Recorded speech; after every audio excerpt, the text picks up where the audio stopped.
चलिए बुलेटिन की शुरुआत करेंगे इस वक्त की बड़ी खबर के साथ। प्रधानमंत्री नरेंद्र मोदी ने कल शपथ ग्रहण करने के बाद आज सुबह प्रधानमंत्री कार्यालय में अपना चार्ज संभाल लिया है। कार्यभार संभालने के साथ ही प्रधानमंत्री नरेंद्र मोदी ने जो पहली फाइल साइन की है वो फाइल किसान निधि से जुड़ी फाइल थी। पीएम मोदी ने 20,000 करोड़ रुपए की 17वीं किसान निधि की किस्त जारी कर दी है, जिससे 9.5 करोड़ किसानों को फायदा होगा। पीएम मोदी ने अपने पहले बड़े फैसले पर कहा कि यह सरकार किसान हित के प्रति प्रतिबद्धता को दिखाता है। उन्होंने ये भी कहा कि पहली फाइल किसान कल्याण से जुड़ी साइन की गई है और आगे भी नई सरकार किसान के हित में काम करती रहेगी।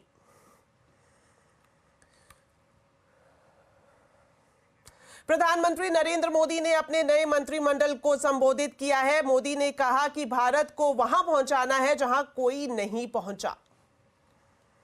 मैं मानता हूं अब मेरा दायित्व भी 10 साल मैंने जो सोचा है उसे ज्यादा सोचने का है, 10 साल जो किया है उसे ज्यादा करने का है। और अब जो करना है वो ग्लोबल बेंचमार्क को पार करने वाली दिशा में करना है।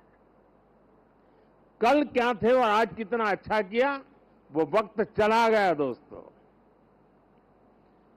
पहले 5 पर थे, अब 10 पर पहुंच गए, वो वक्त पूरा हो चुका है।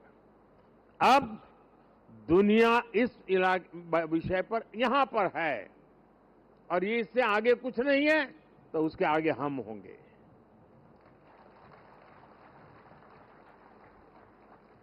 जहां कोई नहीं पहुंचा वहां हमारे देश को हमें पहुंचाना है।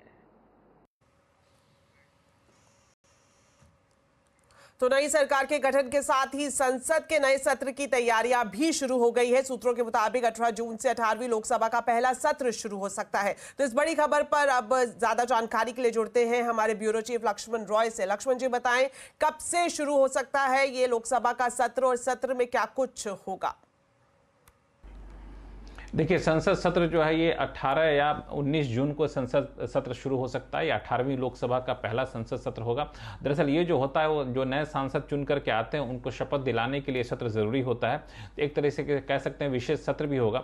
18-19 जून को ये सत्र बुलाया जाएगा। तो इसमें सबसे पहले एक प्रोटेम स्पीकर का चुनाव होगा जो तत्काल के लिए कुछ समय के लिए होता। उस प्रोटेम स्पीकर की अगुवाई में सारे नए सांसदों को शपथ दिलाई जाएगी। शपथ देने के बाद अगले दिन 20 तारीख को लोकसभा स्पीकर का चुनाव हो सकता है। ये इसलिए महत्वपूर्ण है क्योंकि इस बार महत्वपूर्ण सहयोगी दल टीडीपी स्पीकर पद की मांग कर रहा है, ऐसी खबरें आ रही थी। तो इस लिहाज से महत्वपूर्ण माना जा रहा है। लोकसभा स्पीकर पद के चुनाव होने के बाद 21 जून को राष्ट्रपति दोनों सदनों को संबोधित कर सकती हैं और उसके साथ ही फिर संसद का सत्रावसान हो सकता है। और फिर अगला जो सत्र होगा वो काफी महत्वपूर्ण होगा, जिस सत्र में बजट पेश किए जाने की संभावना है। शुक्रिया लक्ष्मण जी इस अहम जानकारी के लिए। वहीं मोदी मंत्रिमंडल को लेकर एनसीपी की नाराजगी सामने आ गई है। एनडीए सरकार में प्रफुल्ल पटेल को स्वतंत्र प्रभार के राज्य मंत्री पद का ऑफर दिया गया था, जिसे उन्होंने ठुकरा दिया है। एनसीपी का कहना है कि प्रफुल्ल पटेल पहले कैबिनेट मंत्री रह चुके हैं, इसलिए उन्होंने स्वतंत्र प्रभार के राज्य मंत्री का पद स्वीकार नहीं किया। वहीं अजित पवार के मुताबिक इस बारे में बीजेपी के शीर्ष नेतृत्व को भी जानकारी दी जा चुकी है। तो हमें एक सीट मिलनी चाहिए, ऐसे हमारी बात हुई है। वो बोले ठीक है, आपका कहना सही है, लेकिन उसके बाद कल उनका हमें मैसेज आया कि हम इंडिपेंडेंट चार्ज जैसा हमारे शिंदे साहब की पार्टी को दिया है वैसा एक मेंबर लेना चाहते हैं। प्रधानमंत्री मोदी की कैबिनेट में जगह मिलने के बाद धर्मेंद्र प्रधान ने आज दिल्ली के जगन्नाथ मंदिर में पूजा अर्चना की। इस दौरान केंद्रीय मंत्री धर्मेंद्र प्रधान ने कहा कि देश की जिम्मेदारी एक बार फिर पीएम मोदी के हाथ में है। 2047 तक भारत को विकसित भारत बनाने के लिए हम आज से ही काम करना शुरू करेंगे। महाप्रभु श्री जगन्नाथ जी का कृपा, मां समलेश्वरी की आशीर्वाद और माननीय प्रधानमंत्री श्री नरेंद्र मोदी जी की आस्था, उनकी विश्वास मेरे जैसे कार्यकर्ता को तीसरी बार उनकी एक निर्णायक सरकार में शामिल करने का उन्होंने निर्णय किया। एक मैं उनके लिए उनका आभार प्रकट करता हूँ। महाप्रभु के पास, माँ के पास अपना हृदय की कृतज्ञता ज्ञापन करता हूँ। और देश की जिम्मेवारी फिर माननीय प्रधानमंत्री के हाथ में आई है।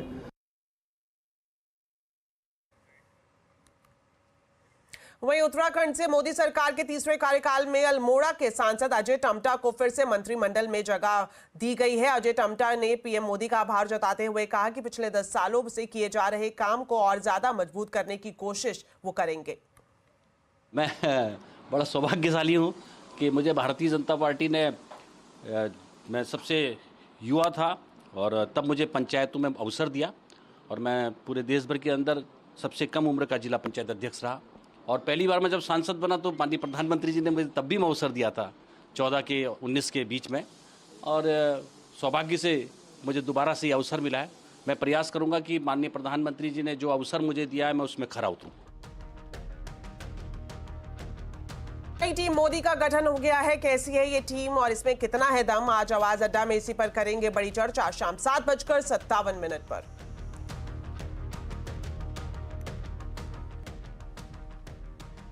भारत में दूसरा सबसे ज्यादा रोजगार देने वाला सेक्टर है टेक्सटाइल। सालाना 1.5 लाख करोड़ के टर्नओवर वाले इस सेक्टर को नई सरकार से क्या उम्मीदें हैं, जानने की कोशिश की हमारे संवाददाता केतन जोशी ने। Textile exports is a big opportunity और अभी मैं देख रहा हूं कि बांग्लादेश है, चाइना है, वियतनाम है, भारी कंपटीशन है। तो इंडियन टेक्सटाइल एक्सपोर्ट्स को कैसे कॉम्पिटिटिव करना चाहिए, इसके लिए गवर्नमेंट को एक कमेटी बनानी चाहिए और वो कैसे एक्सपोर्ट बढ़े।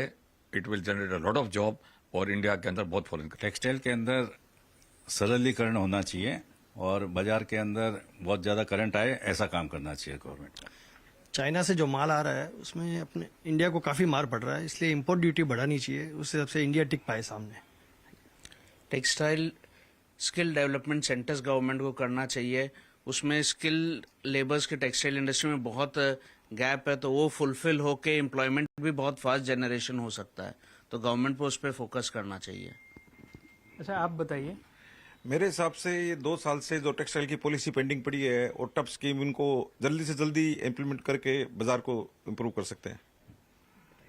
नहीं, जैसे मुकेश भाई ने कहा कि टफ स्कीम आई नहीं, इससे अपना 2 साल से नया इन्वेस्टमेंट टेक्सटाइल में आया नहीं है, तो that is required on emergency immediate basis. और दूसरा, अभी थोड़ा क्वालिटी कंट्रोल ऑर्डर के कारण जो import of polyester and viscose fibre as well as yarn they are restricted.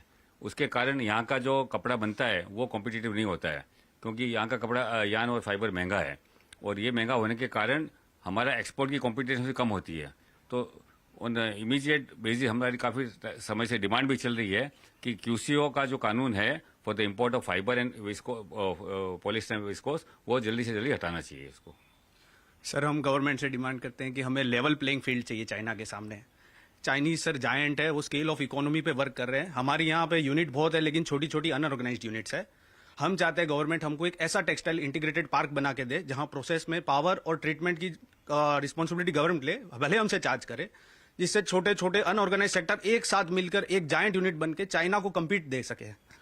तो बिल्कुल, तो यहाँ से जो सुझाव दिए गए हैं उस मुताबिक अगर सरकार कुछ कदम उठाती है तो हर साल लाखों नए रोजगार है वो पैदा हो सकते हैं। केतन जोशी, अहमदाबाद। चलिए अब बात करते हैं बाजार की। आज कारोबारी हफ्ते के पहले दिन बाजार में कंसोलिडेशन रहा। सेंसेक्स निफ्टी ऊपर से फिसल कर बंद हुए। सेंसेक्स 203 अंक और निफ्टी 31 अंक गिरकर बंद हुआ। आज सबसे ज्यादा तेजी reality, pharma, PSU, banking index में रही। वहीं IT, मेटल शेयरों में दबाव देखने को मिला। तो मार्केट का पूरा हाल अब समझते हैं सुमित से। तो सुमित, आपसे जानना चाहेंगे कि आज किन सेक्टर्स और शेयर्स में सबसे ज्यादा एक्शन रहा।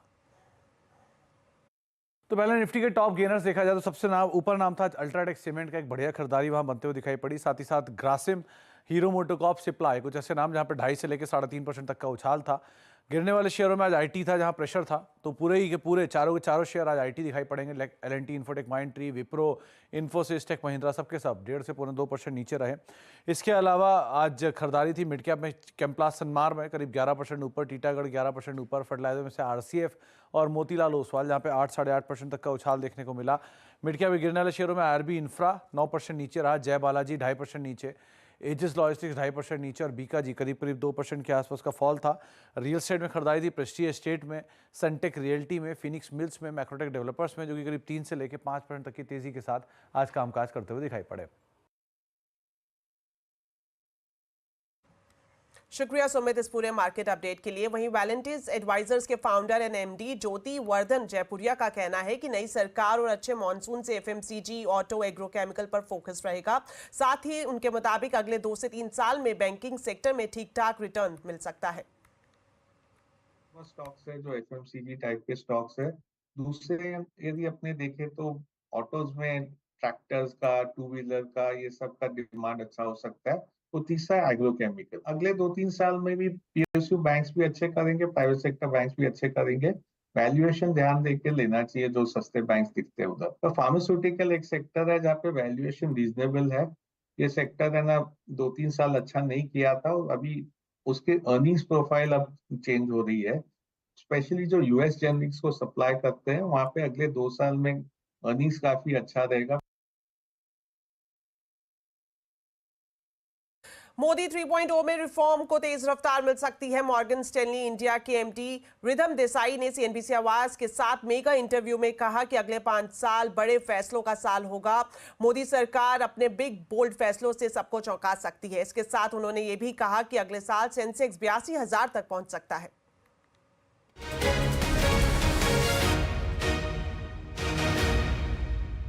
आपने एक लगातार एक लाइन पकड़ी थी कि ये साल नहीं, ये दशक और अगले कुछ दशक इंडिया के हैं। मोदी 3.0 की वापसी के बाद क्या अब उस पर एक मोहर लग रही है? ऑफ कोर्स मोहर तो लग गई है। अगले 5 साल के लिए मुझे लग रहा है और प्रोग्रेस होगा देश का। तो ये तो बुल मार्केट चलते रहेगा। अच्छा, एक चीज़ मुझे याद है जब हमारा पिछला इंटरव्यू था उसमें आपने कहा था कि मार्केट के पास एक ही रिस्क है, पॉलिटिकल रिस्क। हालांकि ये एक बेस केस है कि Narendra Modi will come back, लेकिन जब तक इट्स नॉट डन। मुझे वो अच्छे से याद है। एक बार के लिए थोड़ा सा शायद कंफ्यूजन हो गया था मार्केट को ट्यूसडे को, मार्केट काफ़ी गिरा भी। अभी भी मार्केट में एक रिस्क ये है कि ये अभी भी फुल मेजोरिटी वाली सरकार नहीं है बीजेपी की, एक एनडीए की सरकार है। तो क्या पॉलिसीज़ में कुछ कॉम्प्रोमाइज़ करना पड़ेगा कंपेयर टू जो पहले पॉलिसीज़ थी उसके मुकाबले? पहले हम पॉलिटिक्स की बात कर लें, फिर पॉलिसी पे आए। तो हम क्या है ना बिगड़ गए 2014 और 19 के कारण। आप पिछले 35 साल का हिसाब देखो, ओके, 89 के साल से लेके 2014 तक ये देश ने सिर्फ कोएलिशन सरकारें देखी हैं। बिल्कुल। ओके, जो भाजपा की सीट है, ओके, ये नरसिम्हा राव की सरकार की तुलना में है, राइट। उनकी सरकार चली थी 5 साल, वो भी कोएलिशन थी। तो मुझे कोई शक नहीं है ये 5 साल चलेगी। दूसरी बात, नरसिम्हा राव ने किया था पूरा सुधार, रिफॉर्म्स किए थे, उनको कोई बाधाएं नहीं हुई। तो इनको क्यों होगी? 98 में और 99 में भी नहीं हुई थी कोई बाधाएं वैसे अगर देखा वहाँ तब तो बीजेपी की तो बहुत कम सीट्स थी। ठीक है। आप 98-99 को छोड़ो, 97 का बजट याद करो, वो जो चिदम्बरम का बजट था, ड्रीम बजट। तो इकोनॉमिक रिफॉर्म के लिए ओके, ये ऐसा ज़रूरी नहीं है कि आपको एकदम एब्सोल्यूट मेजॉरिटी चाहिए। ओके। तो मुझे कोई बाधा नहीं दिख रही है। एक पहली बात मेरे कहने की है, मैं पॉलिटिकल एक्सपर्ट नहीं हूँ, लेकिन ये सरकार 5 साल चलेगी। ओके। दूसरा मेरा ये कहना है कि जो सुधार हो रहा है इकोनॉमी में वो चलते रहेगा और गति यहाँ से बढ़ेगी, घटेगी नहीं। ओके। तो इसमें बाजार को पॉजिटिव सरप्राइज मिलने वाला है। अच्छा, इसमें बहुत इंटरेस्टिंग चीज़ है। फिर एक तो पहले बात करते हैं नियर टर्म की। आप सेंसेक्स टारगेट लेके चल रहे हैं इस साल का 82,000, ठीक है। उसके बाद आप कह रहे हैं कि अगले 3 साल में सेंसेक्स का ईपीएस क्या अगर रहेगा 20%।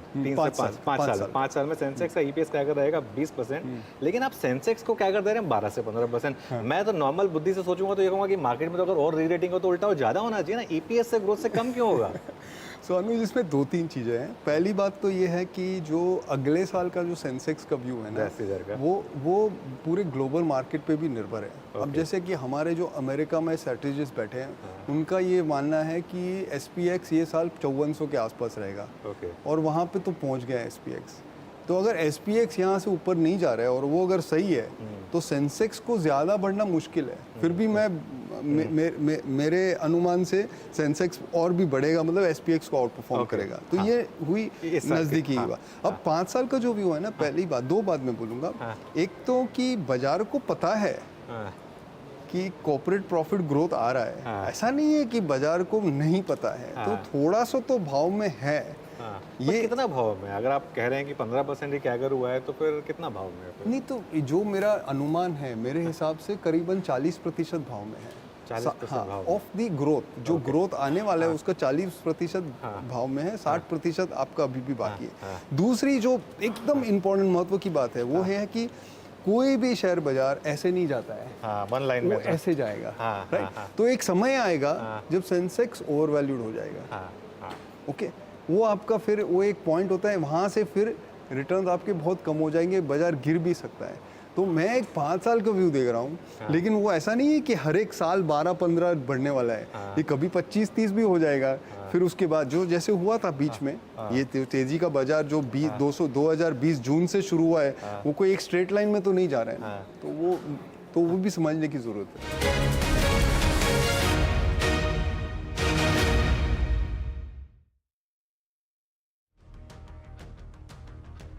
तो रिदम देसाई के साथ ये मेगा इंटरव्यू आप देख सकते हैं कल 11:57 पर।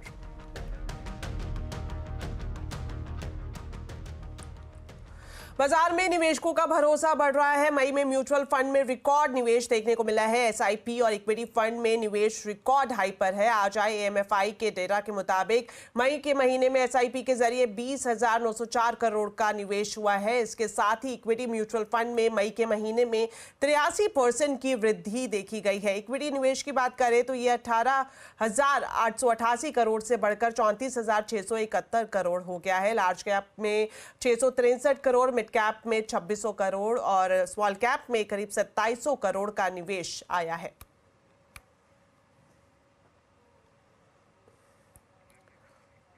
चलिए, फिलहाल वक्त हो गया एक छोटे से ब्रेक का, लेकिन खबरें अभी और भी हैं। आप देखते रहिए आवाज समाचार।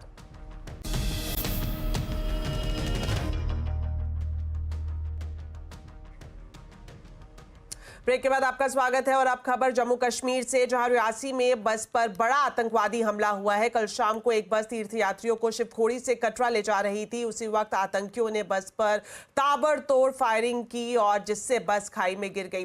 बस के खाई में गिरने से 9 लोगों की मौत हो गई है और 33 लोग घायल हैं। जम्मू कश्मीर के उपराज्यपाल मनोज सिन्हा ने इस आतंकवादी हमले में मारे गए लोगों के परिजनों को 10 लाख रुपए और घायलों को 50,000 रुपए का मुआवजा देने का ऐलान किया है। साथ ही उन्होंने कहा कि हमले के पीछे जो आतंकवादी है उन्हें खत्म करने का ऑपरेशन जारी है।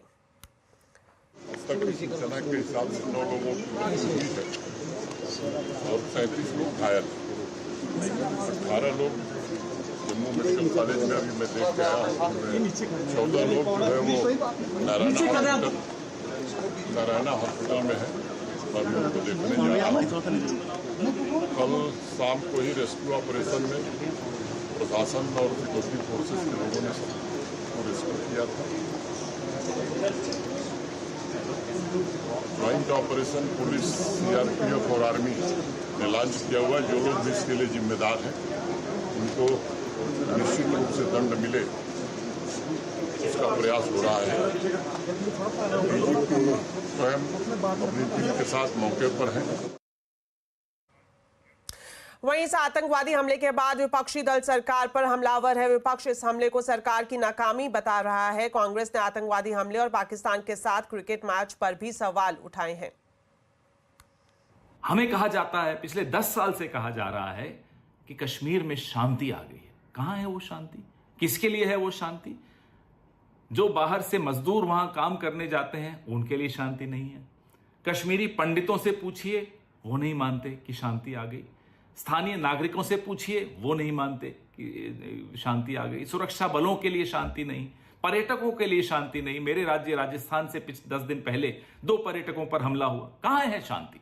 सिर्फ शांति के बारे में भाषण दे देना और अपनी पीठ ठोकना, अपनी छाती ठोकना कि साहब शांति ले आया मैं, उससे शांति नहीं आती। एक तरफ शपथ ग्रहण चल रहा था, दूसरी तरफ आतंकी हमला हो रहा था और तीसरी तरफ क्रिकेट चल रहा था। ये हो क्या रहा है? क्या क्रिकेट और आतंकवाद साथ चल सकता है? अब हम भी जानना चाहते हैं सरकार से। there was a huge attack.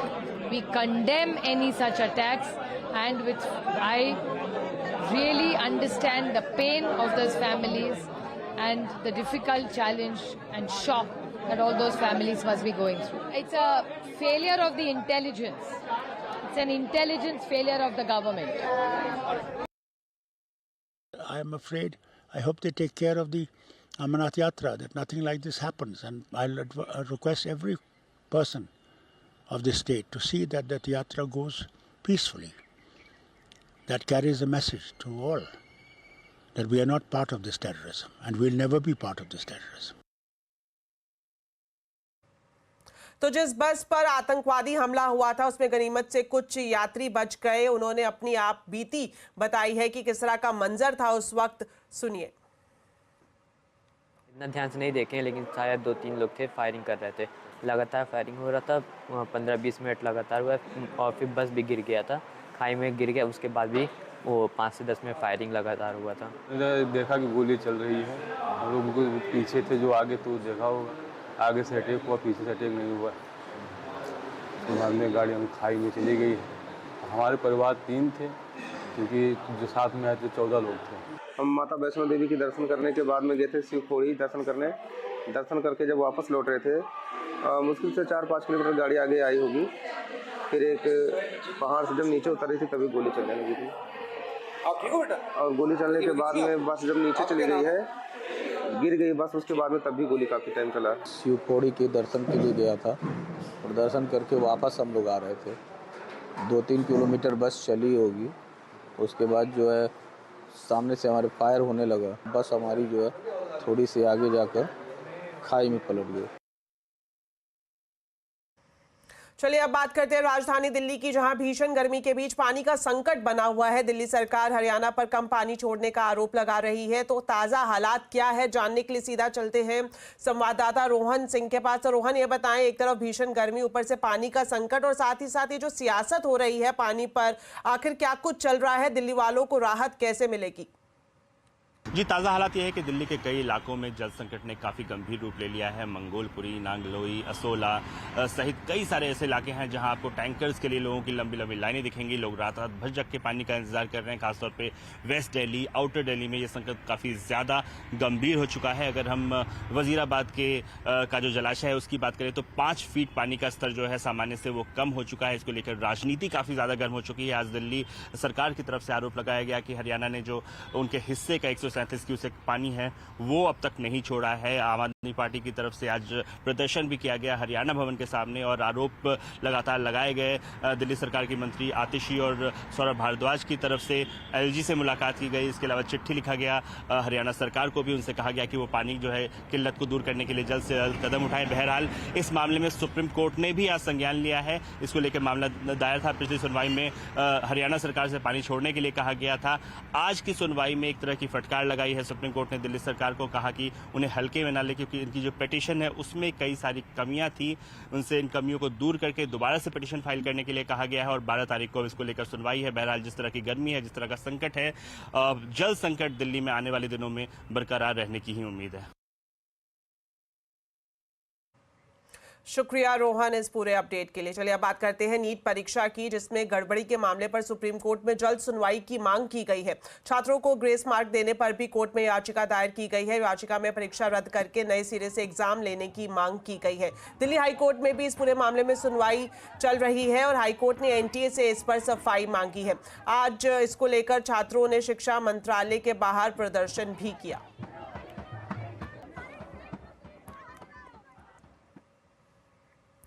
Team India ने एक बार फिर से वर्ल्ड कप मुकाबले में पाकिस्तान को धूल चटा दी है। भारत ने वर्ल्ड कप T20 मैच में पाकिस्तान को 6 रनों से मात दी है। न्यूयॉर्क के नसाऊ काउंटी इंटरनेशनल क्रिकेट स्टेडियम में हुए इस मुकाबले में पाकिस्तान ने टॉस जीता और भारत ने पहले बल्लेबाजी की। टीम इंडिया की बैटिंग कुछ खास नहीं रही और सभी बल्लेबाज मिलकर मात्र 119 रन ही बना पाए। ऋषभ पंत को छोड़कर कोई भी बल्लेबाज जमकर नहीं खेल पाया। ऋषभ ने 42 रन बनाए। उधर जब पाकिस्तान की पारी शुरू हुई तो एक समय पर लगा जैसे भारत मैच हार जाएगा, लेकिन भारत ने गेंदबाजी में गजब वापसी की। Player of the match Jasprit Bumrah ने मैच को पूरी तरह से पलट कर रख दिया। बुमराह ने 4 ओवर में सिर्फ 14 रन दिए और 3 विकेट भी लिए।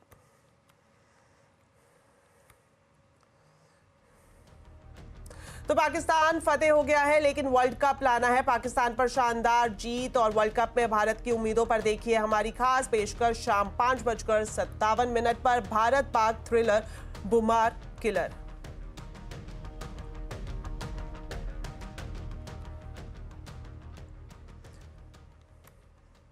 तो चलिए फिलहाल बुलेटिन में इतना ही। आप खबरों पर अपडेट रहे, CNBC आवाज से जुड़े रहे हमारे सोशल मीडिया हैंडल्स के जरिए। नमस्कार।